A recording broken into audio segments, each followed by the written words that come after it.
Melna bez cukura. Jā, paldies. Klau, es gribēju lūgt to padomu. Es atceros, ka tu stāstīji, ka pirms neilga laika mantoji īpašumu dienvidos no onkuļa. Jā, Portugālē. Kādēļ tu prasi? Mums ģimenē gadījās nelaime, tētis aizgāja mūžībā. Viņš dzīvoja Latvijā, bet viņam piederēja īpašums arī Spānijā. Es izsaku līdzjūtību. Tas vienmēr ir tik skumji zaudēt tos cilvēkus. Mēs jau tā kā sākam samierināties ar to zaudējumu. Un, vienkārši ir pienācis laiks sākt kārtot tās mantojuma lietas. Un es gribēju lūgt, vai tu vari pastāstīt, kādam procesam tu gāji cauri? Es gan to mantojumu lietu kārtoju Portugālē, jo mans onkulis pastāvīgi dzīvoja tur. Ja tavs tētis dzīvoja Latvijā un viņam piederēja dzīvoklis Spānijā, tad tev mantojuma lieta jākārto šeit, Latvijā. Arī tādā gadījumā, ja aizgājēji manta atrodas vairākās valstīs, mantojuma lieta veda valstī, kur bija pēdējā pastāvīgā dzīvesvieta. Bet kā ir tad, ja mana māsa dzīvo Spānijā, jo viņa jau arī ir mantiniece? Tas neko nemaina, jo visu izšķir mantojuma atstājēji dzīvesvieta. Un arī pilsonība te neko neietekmē. Skaidrs. Un kas tad man tagad būtu jādara? Tev jādodas pie zvērināta notāra Latvijā un jāuzsāk mantojuma lieta. Notārs informēs, kādi dokumenti un ziņas nepieciešami no jums un ko viņš var noskaidrot pats. To, ko es skaidri zinu, ka attiecībā uz to dzīvokli Spānijā tev noteikti vajadzēs iesniegt kādu dokumentu, kas apliecina, ka dzīvoklis piederēja tētim un kāda ir tā vērtība. Ja godīgi, es vispār vēl nesaprotu, vai es to mantojumu gribu saņemt. Tu jau vari arī to nepieņemt. Tad var doties pie notāra un mantojumu oficiāli atraidīt. Vai arī vienkārši neatsaukties uz notāra aicinājumu, arī tad tiks uzskatīts, ka tu esi mantojumu atraidījusi. Labi, bet ja es tomēr izlemju, ka es vēlos to mantojumu saņemt, kā tiks izlemts, cik lielu daļu saņem mana māsa un cik lielu es? Tas būs atkarīgs no tā, vai tētis ir atstājis testamentu. Ja ar testamentu, tad tur būs noteikts, kas un kā manto, bet ja nav testamenta, tad mantojumu dala saskaņā ar civilu likumu. Ja esat divas meitas un citu bērnu un laulātās nav, tad mantosiet uz pusēm.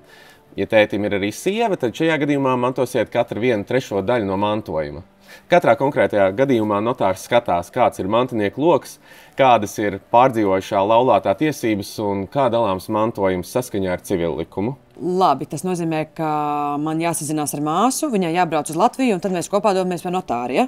Ja viņai ir elektroniskais paraksts, tad viņa var arī nebraukt. Ar notāru var tikties ne tikai klātienē, bet arī notāra virtuālajā kabinetā, izmantojot DigiNotārs klientu portālu. Es varu parādīt datorā? Jā, droši. Ja? Skaties, tev ir jāiet uz adresi latviasnotārs.lv un jāspiež te augšā uz sadaļu pakalpojumi. Tad tālāk tu atrodi, kur ir rakstīts mantošana ar tādu mājiņu. Spiedi virsū. Un tev ir jāpiesakās vizītei pie notāra. Kas svarīgi? Pirms vizītes noteikti ir jāsagatavojas. Lai uzzinātu, kā sagatavoties, tepat augšā, tur, kur bija sākums pakalpojumi, tur ir tāda sadaļa videokonferences pamācība. Spiedi virsū un tālāk pie pielikumiem nosacījumi videokonsultācijas norisei. Uzspiedīsi un tad atvērsies ļoti skaidri saprotama infografika, kur pa solīšiem ir izstāstīts, kā sagatavoties un pieteikties šai vizītei. Tas gan ir ļoti forši, bet man jau faktiski tagad nav nekādas steigas tā mantojuma kārtošanas lietās, ne? Varbūt tā, ka mantojuma lieta ir uzsākta un notārs ir noteicis termiņu, kurā mantojums jāpieņem.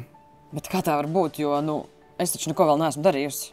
Lietu jau var uzsākt arī kreditori, ja tētim tādi ir bijuši vai arī kāds cits iespējamais mantinieks. Un ja tā ir, kas tad man tagad būtu jādara?